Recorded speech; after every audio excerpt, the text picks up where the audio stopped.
ময়ূরের পেখম তুলে নৃত্য শ্রীকৃষ্ণের মূর্তির এক বিরল দৃশ্য। এক মন্দিরের ভগবান শ্রীকৃষ্ণের মূর্তির পেছনে এক ময়ূরের পেখম তুলে নৃত্যের দৃশ্য ভক্ত ও দর্শনার্থীদের মুগ্ধ করেছে। এই বিরল এবং মন মুগ্ধ করা ঘটনাটি দ্রুত সামাজিক মাধ্যমে ছড়িয়ে পড়েছে এবং অনেকে এটিকে একটি শুভ লক্ষণ হিসাবেও দেখছেন। প্রত্যক্ষদর্শীরা জানিয়েছেন, মন্দিরের চূড়ায় একটি শ্রীকৃষ্ণের মূর্তি রয়েছে এবং সেই শ্রীকৃষ্ণের মূর্তির ঠিক পেছনে পেখম মেলে নৃত্য শুরু করে এক ময়ূর। প্রায় মিনিট 5 ধরে এই মনোরম দৃশ্যটি চলে। ময়ূরের শান্ত ও ছন্দবদ্ধ নড়াচড়া উপস্থিতি সকলের মনের পবিত্রতার আবেশ এনে দিয়েছে। এই দৃশ্য দেখে অনেকেই আবেগ আপ্লুত হয়ে পড়েছেন।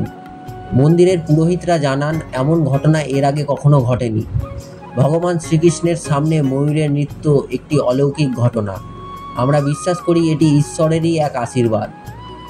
ময়ূর ভগবান শ্রীকৃষ্ণের অত্যন্ত প্রিয় বলে মনে করা হয় এবং শ্রীকৃষ্ণের মুকুটে ময়ূরের পালক একটি বিশেষ স্থান অধিকার করে থাকে।